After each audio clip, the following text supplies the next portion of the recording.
Jones' goals coming into spring was to pitch inside more effectively. As spring went on, did you see him get more comfortable in that area? I did. It was a focus point coming in, as you said, Jen. And today was another opportunity. He did it again today. He cut the ball in to his glove side. You know, he mixed his pitches up well. One mistake, really. I mean, it wasn't. It was solid. It was efficient. You know, it was blue collar. That's Paulie right there in a nutshell. Overall, how would you assess your first spring training here? Well, I think we had a good camp. We didn't win as many games as we wanted to, but we had to cover a lot coming in. And the attitude and the effort was outstanding. Obviously, I have a much better understanding and view of the organization, the depth we have, than I did coming in. I thought the work that was put in is going to pay us dividends throughout the season. And I'm very impressed with the guys' effort, the way they've kind of molded and bonded together in a good way. I think there's energy, they're upbeat. We've got a season in front of us. We're looking forward to embracing that. You're going to stretch Karstens out to 5 innings or 80 pitches tomorrow. Will you watch him differently than you would in a relief appearance? If he were to throw 5 innings, that he wouldn't start a baseball game, Clint?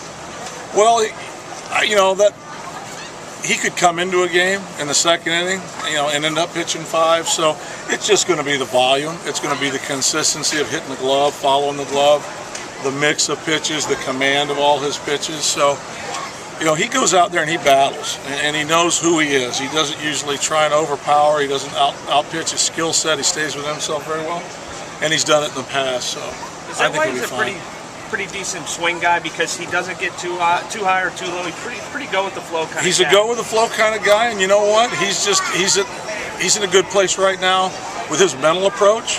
If there's a need there, yeah, he'll put his focus there. If there's need in the bullpen, he'll put his focus there. If there's need to be that long guy, that swing guy, that's where his focus is. He's basically a pitcher with a versatile tool set.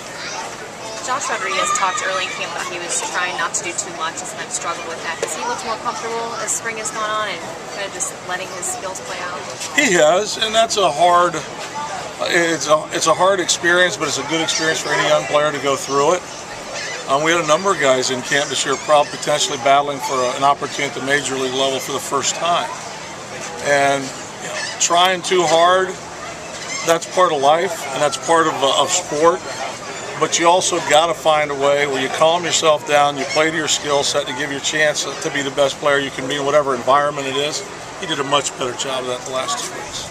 How optimistic are you, Clint, that your communication skills, your attention to detail this spring will translate into a good start for this team? I'm very optimistic about us.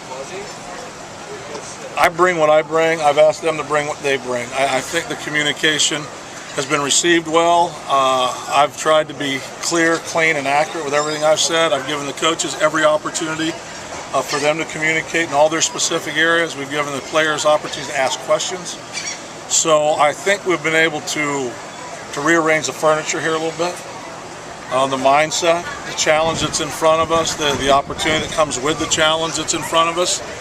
And again, you know, the last point will be put in play here, you know, once the season starts, is to go out there now and have fun. They have worked their backsides off for 6 weeks, and we've gotten better.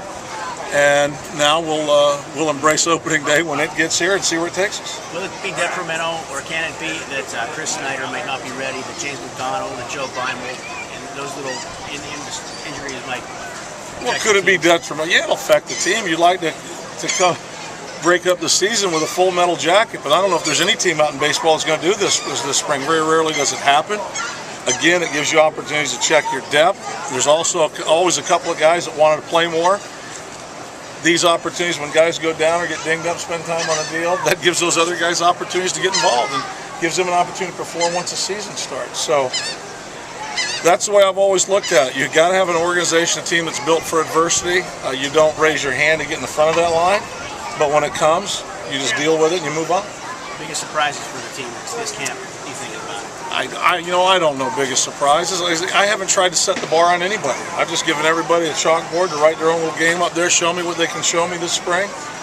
I have been impressed with the focus and their attention to the task at hand. I have been impressed with that. Everything that's really kind of caught me as far as expectations has been team related. Has been either the starting pitchers, the way they're trying to piggyback off one another, the way the relievers have taken ownership of what they're trying to do, working together, the lineup, the talk, the baseball talk in the dugout during the game, the talk in our mini sessions where we got in the backfield or we're in the cage. It's all team related as far as what I've been pleased with as far as expectations go. How long have you done that live rundown and base running stuff with minor leaguers, Clint? We started in Colorado. I just got to the point where, you know, I've been a minor league guy for 9 years, and once I got to the big leagues as a coach, I watched some things done a little bit differently. And then as a manager, I think I probably fell into some traps that you take some things for granted. And I just walked away after one season, and we came up short where I felt we underperformed and said, you know what, we're just going to old school this thing. We're going to go back to basics like the way I learned it, the way most of the good ball players I played with learned it, see how these guys adapt to it initially. Change brings upon controversy in some areas with an older ball club or this ball club here. These guys know that's exactly what we needed this spring.